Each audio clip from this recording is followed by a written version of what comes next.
Agora precisamos conhecer os tipos de insulina que estão disponíveis no mercado para os pacientes que têm deficiência da produção dela, né? Hoje existem diversos tipos, como a gente está falando. E se diferenciam basicamente pelo tempo que ficam ativas no corpo, pelo tempo que levam para começar e pelo tempo que leva a agir de acordo com a situação do dia em que que esses pacientes mais precisam dessa insulina. Por conta disso, há pelo menos 4 tipos de insulinas injetáveis à disposição, como a insulina ultra rápida, que é de ação rápida, com início muito rápido e uma duração curta. A insulina rápida, que tem uma ação curta, mas um início rápido. A insulina intermediária, que é de ação intermediária, né, como o próprio nome diz. E aquela basal, que é de ação longa e apresenta um início lento. As ultra rápidas, elas têm um início de ação entre 10 e 15 minutos, com um pico de 1 a 2 horas e uma duração de em torno de 3 a 5 horas, né? Por conta disso, ela é muito utilizada junto às refeições, devendo ser injetada imediatamente antes da refeição. Aqui os principais tipos que nós temos é a Lispro, a Asparte e a Glulisina. Já a insulina do tipo rápida, ela tem um início de ação em torno de 30 minutos e tem seu pico entre 2 a 3 horas após a tomada dela. O tempo de duração dela no organismo vai de 6 horas e meia aproximadamente, né? Geralmente é utilizada junto às refeições e deve ser injetada entre 30 e 45 minutos antes de cada uma delas. Os principais exemplos que nós temos é a Humulin e a Novolin, que são as duas mais utilizadas. Já as preparações intermediárias, NPH, né, que é uma insulina humana, nós temos a Humulin e a Novolin, e geralmente tem uma ação, início da sua ação, 1 a 3 horas após a tomada dessa medicação. Seu pico ocorre entre 5 e 8 horas e dura até 18 horas no organismo. Frequentemente, a sua aplicação começa uma vez ao dia, antes de dormir, podendo ser indicada 1 ou 2 vezes ao dia, e não é específica para a refeição, ou seja, você não precisa tomar ela junto com o horário das refeições. Já as insulinas do tipo basal têm seu início de ação em torno de 90 minutos. Não apresenta pico, né, já que ela permanece em uma constante no seu organismo. E a depender da marca, ela tem tempos de duração diferenciados. Por exemplo, a glargina, ela dura até 24 horas no organismo. Frequentemente, sua aplicação começa uma vez ao dia, antes de dormir. Já o Determi também não tem pico, né, como a glargina, e tem uma duração em torno de 16 a 24 horas de ação. É um pouquinho menor do que a glargina. Ele pode ser indicado também 1 ou 2 vezes ao dia, a depender das questões clínicas, né, relacionadas a esse paciente. Já a Degludeca é aquela que tem mais tempo de ação no organismo, podendo ser superior às 24 horas. Ela é muito utilizada uma vez ao dia e pode variar o horário da aplicação, não é específica para a refeição. Nenhuma dessas insulinas do tipo basal são específicas para as refeições, como as anteriores. Nesse gráfico aqui, a gente exemplifica e ilustra um pouco mais aquilo que a gente falou anteriormente. Observem que no eixo X nós temos o tempo de duração da insulina no organismo humano, enquanto que no eixo Y nós temos o quê? Os níveis de insulina no organismo. Aqui logo no começo nós temos a Asparte, a Lipro e a Glulisina, que são as ultra rápidas e rápidas. Observe aqui o pico entre o paciente tomar a medicação e essa medicação atingir a sua quantidade máxima, ocorre aí em torno de meia hora, 40 minutos no organismo. Enquanto que a regular, nós temos aqui, ela já tem um tempo maior. O seu pico aqui é em torno de 2 horas após a tomada da medicação. E ela durando o quê? Aqui em torno de 8 horas, 8, 9 horas aqui no organismo da pessoa, do indivíduo que tomou essa insulina. Já aquela que é regular, não é isso? Que é a NPH, ela tem um pico que já não é tão agudo quanto as anteriores, mas aqui em torno de 5 horas que ela atinge essa concentração máxima, porém, no organismo humano, ela fica aqui num tempo que pode ser superior às 16 horas ou 17 horas aqui, próximo a 18 horas, de acordo com esse gráfico. Já a Determi e a glargina, que são aquelas basais, observe que elas quase não têm pico aqui, o Determi quase não tem um pico de concentração, e seu tempo no organismo pode ser superior aqui às 19 ou 20 horas. Então, por conta disso, a depender da dieta do paciente, ele pode tomar apenas uma vez durante o dia. Se for um dia que ele tem uma alimentação um pouco mais rica em carboidrato, por seja lá qual motivo for, então ele pode tomar até 2 doses desse Determi. Já a glargina, que nós vimos, ela fica por muito tempo no organismo. Observe que a concentração dela não apresenta um pico, né? Ela se mantém constante, podendo ficar com tempo superior às 24 horas no organismo humano.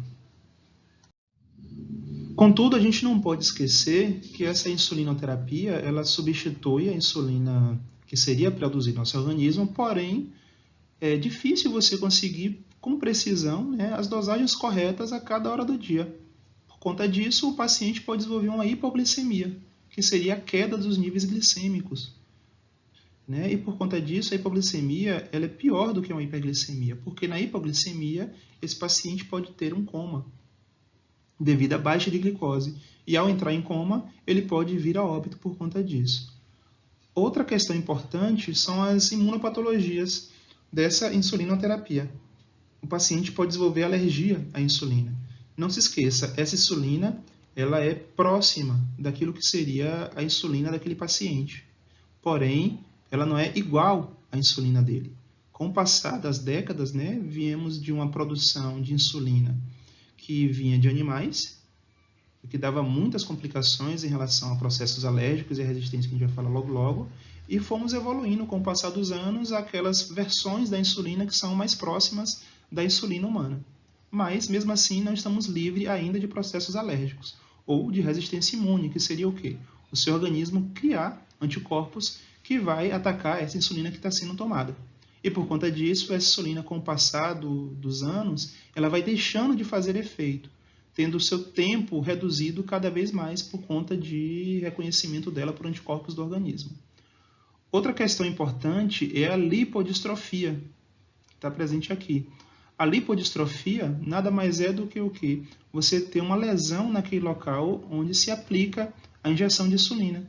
O paciente, durante muitos anos, tomando injeção no mesmo local, leva a uma lesão daquele tecido subcutâneo. E por conta disso, ele vai ter perda de tecido naquela região. O ideal é que o paciente faça uso da insulina, né? E que essa insulina seja aplicada em regiões diferentes do seu corpo. Por exemplo, pode passar um período aplicando no braço esquerdo, um outro período aplicando no braço direito, depois alterna com aplicações na barriga ou até mesmo na coxa, para poder diminuir o risco dessa lipodistrofia. E outra questão importante é o risco aumentado de câncer. Não devemos esquecer que o aumento da produção hormonal, seja ele qual for o hormônio, aumenta o risco de desenvolver câncer. Pois na presença dos hormônios, essas células cancerígenas, elas aumentam a sua produção, elas proliferam, elas persistem por mais tempo. E muitas vezes, para você tratar do câncer, é necessário fazer uma remoção de alguns hormônios que vai estar relacionado especificamente com aquele tipo de câncer. Depois de termos visto os diferentes tipos de insulina que são utilizados no tratamento do diabetes para aqueles pacientes que são insulino-dependentes, aqui nós temos agora aqueles outros agentes, né, para o tratamento dela, que são os antidiabéticos orais. E o primeiro que eu trago aqui são justamente aqueles que a gente conhece como secretagogos de insulina, como as sulfonilureias, metilglinidas e os derivados da delta-fenilalanina. Temos outra classificação de medicamentos que são as biguanidas, e também nós temos as tiazolinidinedionas. Além disso, temos inibidores da alfa-glicosidase, são aqueles grupos de medicamentos que são mais conhecidos, mas também temos uma série de outros que não vamos entrar nessa questão. Primeira coisa, secretagogos de insulina, são medicações que promovem o quê? O aumento da secreção de insulina pelas células betas do pâncreas. Como os principais medicamentos dessa classe, nós temos as sulfonilureias e a metilglinidas, né? Que elas, ao bloquear os canais de potássio, favorecem a despolarização da membrana celular e a partir daí você tem um desencadeamento, né, de todo um processo eletroquímico nessa célula, fazendo com que haja secreção. As biguanidas têm como principal efeito a redução da produção hepática de glicose, embora também aumente a sensibilidade tecidual à insulina no músculo e tecido adiposo. Bem, ela é mais conhecida como metformina, que é um dos medicamentos mais utilizados para o tratamento do diabetes. Essa classe de medicamentos age ao contrário das sulfonilureias, independentemente da produção de insulina do paciente, né? Já que a gente vai estar mexendo com a questão da redução da produção hepática de glicose. Bem, outro ponto importante é que a metformina ela não estimula a secreção de insulina, logo, ela não causa hipoglicemia, exceto quando associada a outros medicamentos, né? Muitas vezes o paciente que faz uso de medicamentos para tratamento diabético não faz uso de apenas um medicamento, pode ter mais medicamentos nesse tratamento. Além de facilitar a ação da insulina no organismo, essa medicação também ajuda a reduzir os níveis de colesterol e triglicerídeo, né, já que ela aumenta a sensibilidade tecidual no tecido adiposo.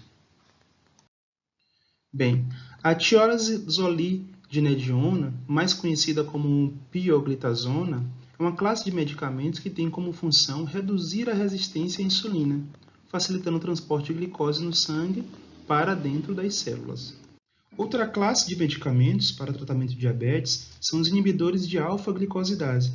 Pertencem a uma classe de medicamentos que são moduladores da absorção de nutrientes no trato gastrointestinal. Logo, a sua ação não é nos tecidos, não é na circulação, na corrente sanguínea. A sua ação é na luz do intestino. Dentre eles, nós temos a carbose, que é uma classe de medicamentos que bloqueia as enzimas que digerem os amidos provenientes dos alimentos. Logo assim, um paciente que fez uso, que por um acaso se alimentou com uma quantidade maior de carboidrato, além daquilo que ele poderia comer, né, ele pode fazer o uso dessa medicação como uma forma de reduzir isso. Lembrando, não se pode utilizar essa medicação apenas como uma forma de reduzir glicose, porque naquele dia o paciente não seguiu a sua dieta mais restrita, né? Assim, esse medicamento ele vai diminuir a velocidade de absorção da glicose que vem dos alimentos, principalmente logo após as refeições. Ele só provoca hipoglicemia se ele for administrado com outras drogas. Ele sozinho, por conta própria, ele não consegue produzir essa hipoglicemia. Bem, agradeço a todos por ter assistido essa aula. Aqui eu trago as referências, né, que são importantes para que vocês tenham como material de estudo.